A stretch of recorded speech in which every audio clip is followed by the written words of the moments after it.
Hello IGN, Jose Otero here with Brian Altano. Hey, what's up? We've been playing Smash Wii U, but unfortunately we cannot put a score on it yet. So it turns out that the online servers have not been switched on. So we have played a lot of the game, both locally and single player, and dozens of modes, and we're here to talk a little bit about it with you today. But as far as the review score goes, stay tuned. Let's talk about impressions though. What do we think of Smash Wii U? So hold on, to back up, you played the game a lot, you've written a lot of things about it. Yes. But you just don't have a number at the bottom yet, right? So far, yeah. Well, because online's an important factor, right? I mean, we're talking about a game that's better with other people. Smash Brothers is an awesome solo game, but it is a much better multiplayer game. So to kind of put a score on it without that feels wrong. It feels kind of empty. Yeah. I love Smash Brothers for Wii U. I think it's sort of the 3DS version. I thought would be everything I wanted from the game, and it was for a little while. And then the Wii U version came out and sort of made me feel like the 3DS version was kind of training wheels for the bigger picture. Yeah. Gathering a bunch of friends around a TV to play it again feels probably better than it has since GameCube. I would say in some ways, you know, it's right up there with that. Yeah. No, and it's mostly because of everything that it's doing so well, right?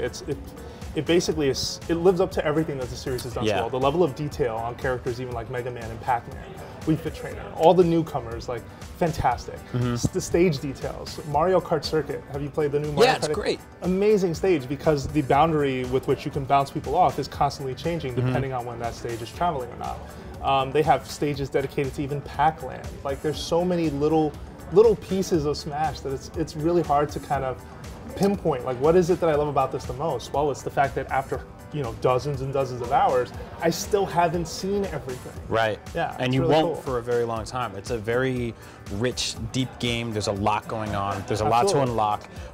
There's also a great variety in modes. And like every game, you know, some of them are better than others. I found that like Classic mode was awesome. The All-Star mode's really good. Classic Smash is great. I think the Amiibo stuff works pretty well, even if it's not like it's not totally necessary, but it's a cool little addition to have. So how's your Amiibo going? Before I go into some of how he's growing, he's learning. Yeah. What level are you at? He's adapting. He's about 40, 41 right now, and I think they cap at 50, right? Yeah. So is he presenting a challenge to you when you're fighting against it? He is, to the point where I said I'm going to stop fighting against him. I'm going to bring him on my side. So now I'm unlocking everything in Smash Brothers with a co-op partner who's not actually real. Okay, but just to set this properly for folks, you can't use Amiibo in like group event Smash or in group classic mode. Yep. So there are limitations to where they'll let you take it, but if you just have a friend over and you want to go, hey, Brian, do you want to face off against my level 50 Amiibo, see how you do? Sure. And see, how different is it from fighting mine, by the way? Because you fought mine at level 50. So yeah, I feel like yours was a Mario. Yeah, mine's a Mario also, and he's a lot more projectile based. It's just something he learned. He is, when an item drops on the stage, he grabs it before I can. It's insane. I'm actually mad at him sometimes when we're teaming up because I'm like, I want to grab that Pokeball, but I can't.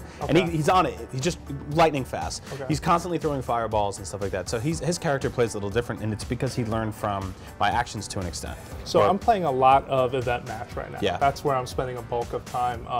And that has appeared in Smash Brothers before, but the thing that I absolutely love in this one, I think more than even the previous ones, is the setup text. And the scenarios themselves are fun, but the setup text is even more fun. Yeah. Take, for example, like there's a challenge called Below the Belt, where you're Mario, you're refereeing a punch-out match, and the other guy will not stop hitting Little Mac. So now you have to step in and squash that. Yeah, and it's a really cool mode, and I feel like for years people have been asking Nintendo to do achievements, right? And achievements for a lot of people, it's not just unlocking the game as you go along and beating it regularly. It's these sort of weird arbitrary tasks, like if you're playing Far Cry, it's like kill 50 honey badgers. And Nintendo doesn't really do stuff like that, but for certain instances like Smash Brothers, they set up this event mode that is so cool, and it's just like that, where you're Yoshi and you have to fight 9 other Yoshis, or you're Jigglypuff and you have to put 3 characters to sleep at the same time. Yeah, so that mode, so that mode really works for me. It's very cool. It sort of adapts. There's easy, medium, and hard versions of each stage. The one mode I'm not too wild about right now is what is it? Smash Tour. Smash Tour,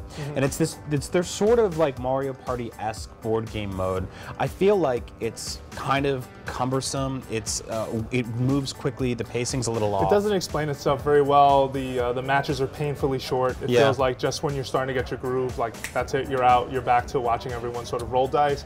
The items that they implement in this mode are really fun because they ultimately work towards like wrecking the other players on the board. So you can have an item go off, for example, that will knock people aside so that you don't end up in a fight. That's really cool.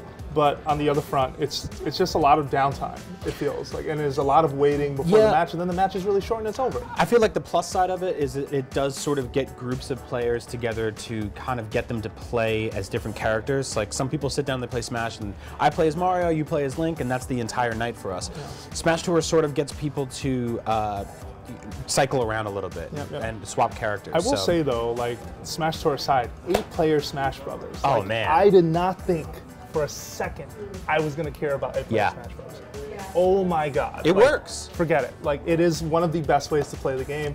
If you have 7 other controllers and friends who are going to come over and you're able to sort of either have them play wirelessly or with other different controllers, whatever you settle on, you are in for a really good time. Yeah. Yeah, with items, without items, whatever it is, like it's Smash at its most chaotic, but it's still fun. And I think that's something that folks like really need to know and stress. Yeah, I think what's awesome about it is how there's, at any given moment, like 4 2-on-2 matches happening, or there's 1 3-on-3 and a 1-on-1 on the side. There's just, looking around the stage, there's just so much happening, and you can kind of jump from battle to battle around, or maybe just hang back and watch 7 people beat each other. And that's what he would do. That's what I would do. All right. I just want to add one final note. The GameCube controller support is awesome to play that game again. We've been playing on the 3DSs for a couple of months now. It feels great on the 3DS. It took some getting used to, but holding that GameCube controller, just God, it feels so right again. Yeah. It's just that's you know, I don't always stand by a lot of the Pro Smash rules of no items and Final Destination and stuff like that. But one of those things those guys are really hard asses about is the GameCube controller. And you know what? They're right. It works. It's the best way to play that game. Yeah, tons of variety, tons of characters, tons of ways to play, tons of ways to what controllers you want to use. Like, this is the whole package. Unfortunately, though, this is a review in progress, but stay tuned right here at IGN for the score in the next coming days.